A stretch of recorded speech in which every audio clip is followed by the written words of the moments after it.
आज आमच्यामध्ये मिस्टर यशवंत सिन्हा जे आमचे national vice president TMC party, former union cabinet minister for finance and former union cabinet minister for external affairs. So I please sir.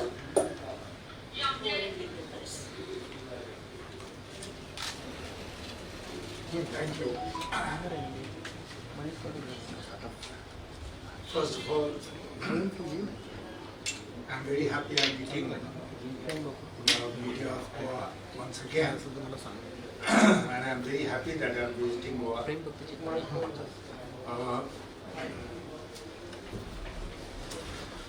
I've always believed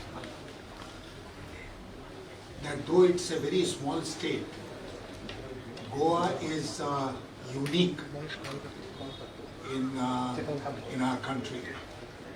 There is no other place I can think of which is as unique as Goa is.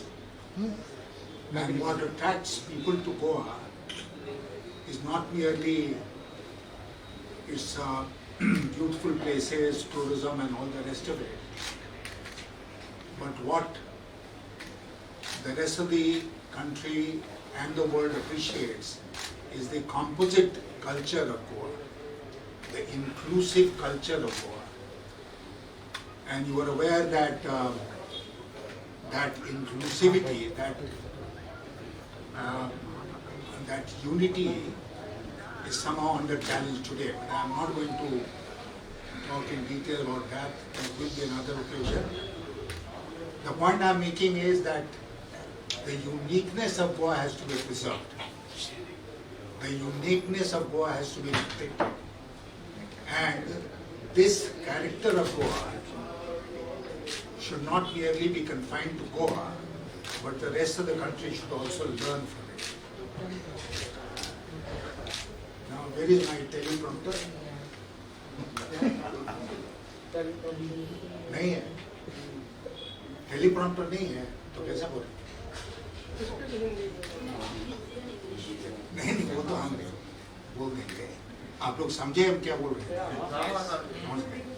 ठीक है, teleprompter आ गया, हम continue करेंगे. तो एक तो ये था कि आप जानते हैं कि टीएमसी गोवा ने 3 स्कीम्स के बारे में जोर शोर से बात की है. गृहलक्ष्मी कार्ड, युवा शक्ति कार्ड और माझे घर मालिकी हक.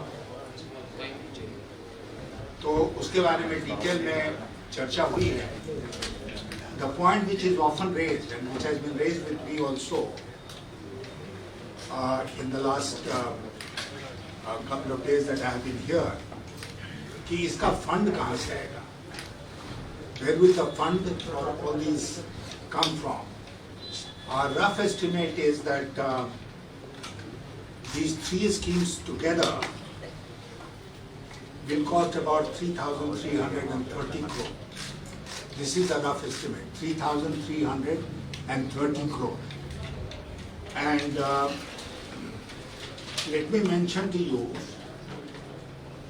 that in terms of the norms which have been fixed by the Finance Commission, latest Finance Commission, and by the RBI, Goa has already an additional fiscal space of 2,100 crore. So that leaves us with 1,200 crore. And in a budget of about 25,000 crore, which is what was budgeted, this amount can be easily found out and spent on this very useful scheme. I can tell you from personal experience that when I was in the Finance Ministry of the Government of India, we used to often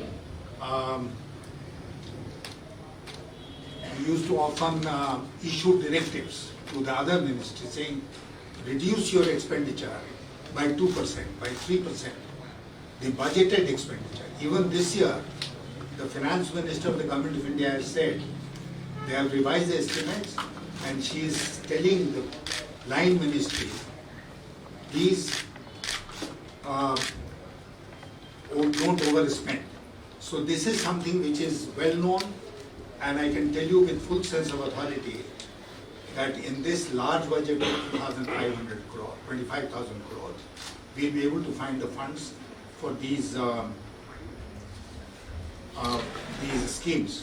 So that will not be an issue, and these schemes will be extremely useful for the sections of people for which it is meant, for which they are meant, like the ladies, the women of Goa, Lakshmi, the youth of Goa, the youth Yuva Shakti card, and for the poor, the ownership of houses.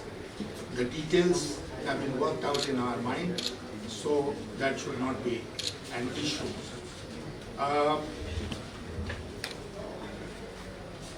Now, the other thing is that there are various aspects of the economy which are very important for Goa.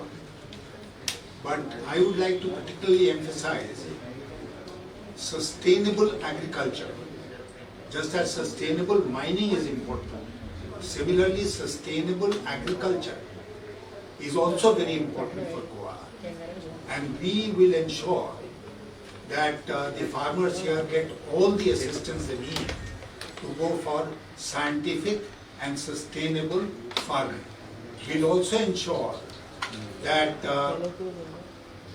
Goa does not import food grains for consumption.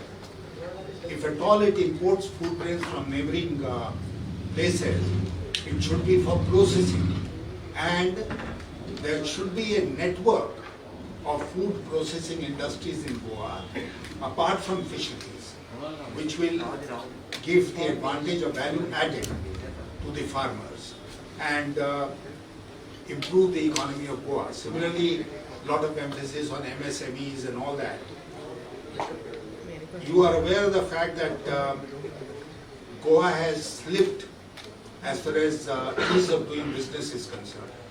Other states are making progress, and we are slipping behind.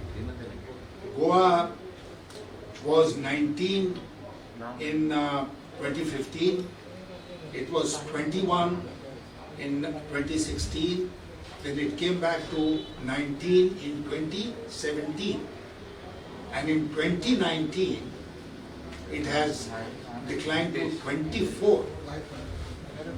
It is one of the last states in ease of doing business. And obviously, industry, entrepreneurship cannot progress if the ease of doing business is not attended to. So this is something on which we lay special emphasis. So these are the few points which I wanted to make from my side. If there are any questions from your side, I'll be glad to answer.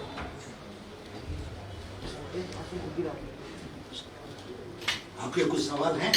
Sir,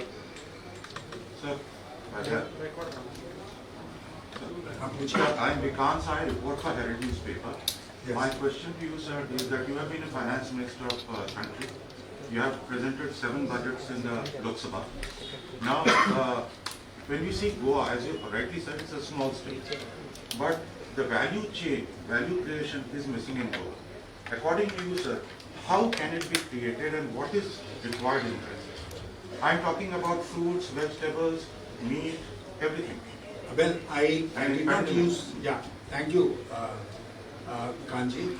I did not use the word value chain or the words, but this is what I had in mind when I was talking about value added to agricultural produce. And I mentioned to you that through sustainable agriculture, we will produce more agricultural produce, which will include fruits and vegetables, in which Goa is quite rich and unique. And then it will not be sent out in the raw form. It will be processed, which means that there will be food processing industries. And I also refer to the fact that Goa could become the magnet of food processing industry, not only of the produce which is made produced here, but also of the adjoining areas. So instead of being net importer of food grains, vegetables, fruits for local consumption, will be net importers for processing, and will become a magnet where people from the areas nearby and even from some distant places will be able to send their produce to Goa, and will process it, add value to it, and then sell it in the domestic and the export market. So these schemes we have adopted for the Goa, do you think it will be successful if we have a financial deficit? If we have financial, difficulties in Goa. नहीं, financial तो मैंने बता दिया कि उसमें कोई दिक्कत नहीं आएगी, और ये इतनी अच्छी वेलफेयर स्कीम्स हैं, कौन नहीं चाहेगा कि हमारे छोटा सा अपना घर हो, तो इसलिए घर अगर किसी को मिल जाता है तो बहुत बड़ी बात होगी। फिर उसके बाद युवाओं को इसमें जो पैसे उनको 20 लाख दिए जाएंगे, वो इसलिए दिए जाएंगे कि वो अपना कोई रोजगार धंधा शुरू करें, और महिलाओं के लिए ये बहुत बड़ा वेलफेयर स्कीम होगा जो गृह लक्ष्मी वाला है। तो इसलिए वेलफेयर कंबाइंड विद प्रोडक्टिविटी। और मैं एक बात और आपको बताऊं कि मेरा अपना अनुभव है, दुनिया भर के देशों में अनुभव है कि ह्यूमन रिसोर्स डेवलपमेंट जब हम करते हैं तो ऐसा लगता है कि पैसा वेस्ट हो रहा है, क्योंकि तत्काल उसका कोई रिजल्ट सामने नहीं आता है कॉन्क्रीट टर्म्स में। आप एक फैक्ट्री लगाते हैं तो उसका प्रोडक्शन सामने आता है, ह्यूमन रिसोर्स में जब आप इन्वेस्ट करते हैं तो उसका तत्काल कोई आपके सामने परिणाम नहीं आता है। लेकिन बिना ह्यूमन रिसोर्स डेवलपमेंट के कोई समाज तरक्की नहीं कर सकता है, कोई अर्थव्यवस्था भी तरक्की नहीं कर सकती। इसलिए ह्यूमन रिसोर्स डेवलपमेंट के ऊपर बहुत ज्यादा जोर होगा रहेगा। सर बिल्कुल ठीक है। एक सवाल ऐसा भी था कि स्टिल हमारे स्टेट बहुत छोटा है, ये विकास ने बोला कि स्टिल बावजूद कर्जा जो है काफी मात्रा में कर्जा है। हम लोग सरकारी गवर्नमेंट के पैसे देने के लिए, पेंशन पैसे देने के लिए और सरकारी योजनाओं के पैसे देने के लिए हर महीने कर्जा लेते हैं। तो इसी टाइप की स्थिति है स्टेट की अर्थव्यवस्था की।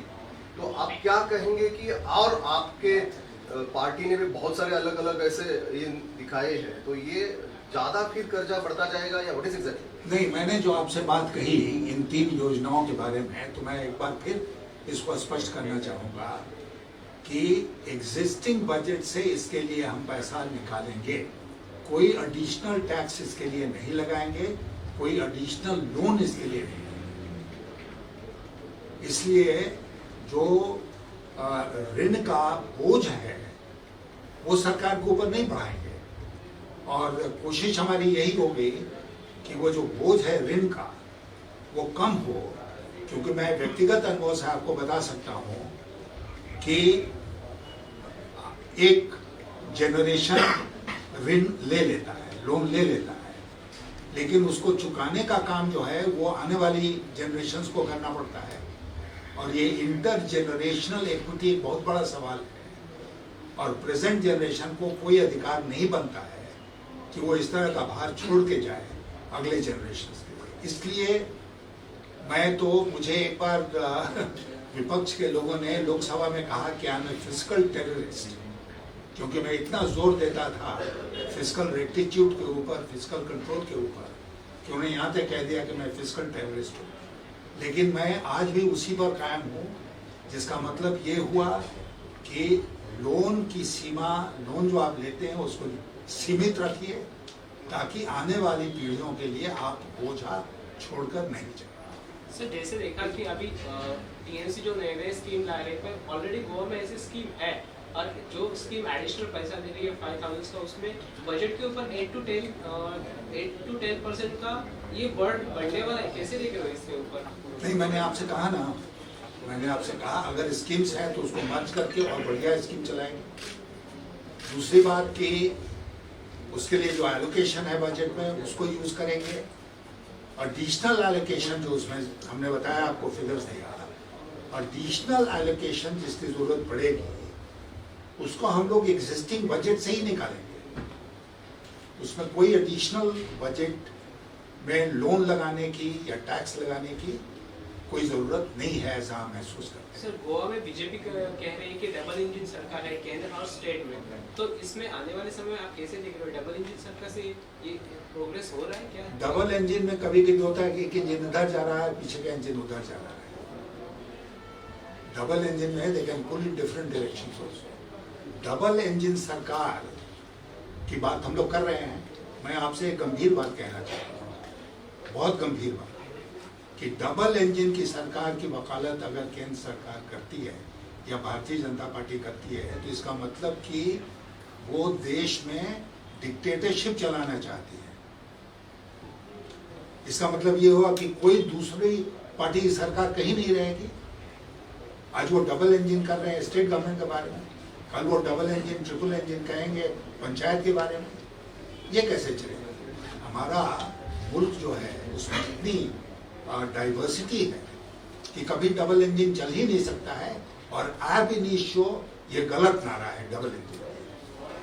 सिन्हा साहब, एक दूसरा सवाल है कि गोवा काफी समय से 2011 से माइनिंग बंद है, तो माइनिंग एक ऐसा एकमात्र रेवेन्यू का जनरेशन का बड़ा ये था, तो ये बंद होने के बावजूद काफी सारे इतने बड़े सवाल नहीं हुए, लेकिन प्रॉब्लम्स है, स्टेट को प्रॉब्लम्स है, तो ये क्या माइनिंग आपके दृष्टि से कितने इम्पोर्टेंट लगते हैं और क्या होगा?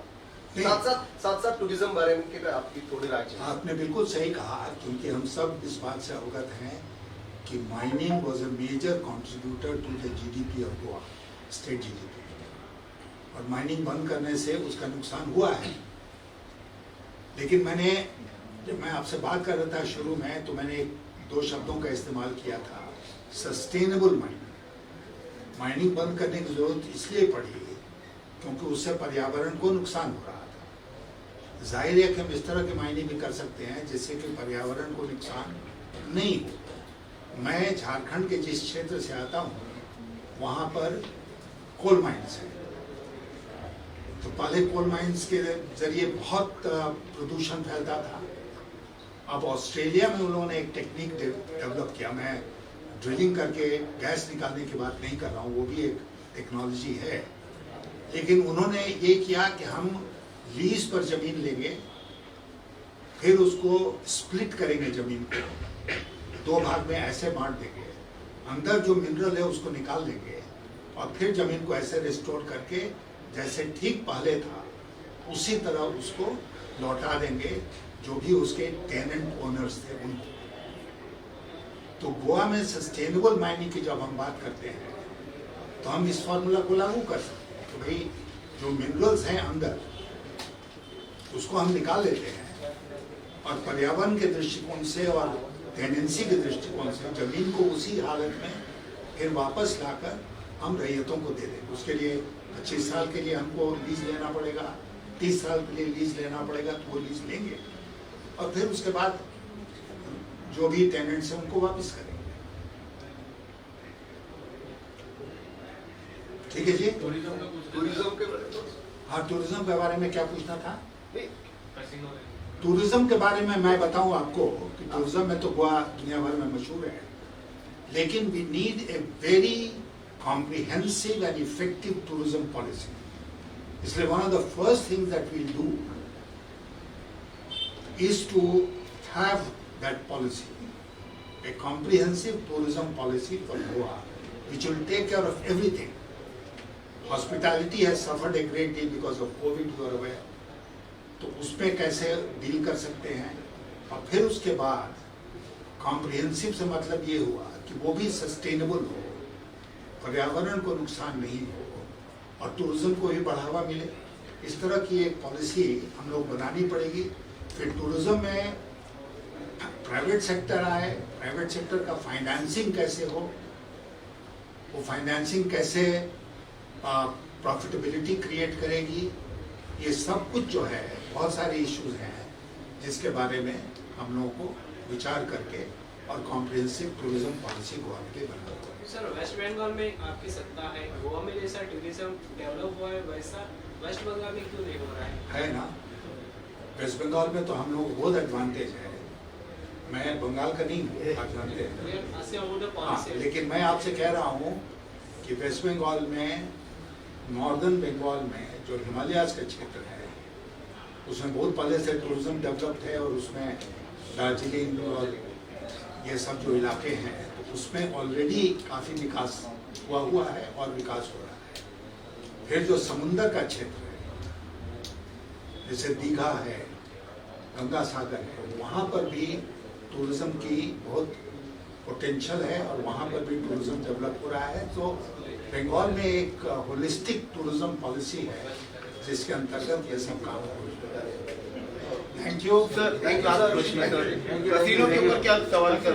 हाँ, एक बात मैं और कह दूं, ये आप में से कोई ये ना समझे यशवंत सिन्हा आए, बड़ी बड़ी बातें कह के और चल दिए। मैं पूरी जिम्मेदारी ले लूंगा इसका। अगर यहाँ की जनता का आशीर्वाद टीएमसी को मिलता है तो मैं यशवंत सिन्हा को ये भरोसा दिलाना चाहूँगा कि मैं स्वयं आकर गोवा में बैठूंगा। 3 महीना बैठने की जरूरत पड़े, 6 महीना बैठने की जरूरत पड़े, और ये सुनिश्चित करूंगा कि यहाँ हमारी सरकार जो है वो इन सब वादों को पूरा करने के लिए तत्काल कदम उठाए, विदाउट लूजिंग टाइम वो उठाएगा। सर, कसीनो के ऊपर आपका क्या स्टैंड है टीएमसी का? कसीनो के ऊपर हमने पार्टी में उसको डिस्कस नहीं किया है, लेकिन हमारा मानना ये है कि एक इनोसेंट, जिसको कहते हैं निर्दोष स्टेक वाला खेल होता है और एक दोषपूर्ण होता है। तो जो इनोसेंट खेल है वो आदमी अलाउ कर सकता है, जो दोषपूर्ण है, डिफेक्टिव है, फॉल्टी है, उसको रोकना चाहिए। तो ये सपोर्ट आपकी पार्टी मतलब कसीनो को सपोर्ट करती है? कसीनो में आप समझ गए ना, उसका बहुत तरह के कसिनोज हैं, बहुत तरह के कसिनोज होते हैं। उसमें जो बिल्कुल जेन्युइन ढंग से, बिना चीटिंग के, बिना मैल प्रैक्टिसेस के, कोई ईमानदारी से करना चाहता है तो उसके ऊपर विचार किया जा सकता है। Thank you sir. Thank you. Thank you sir.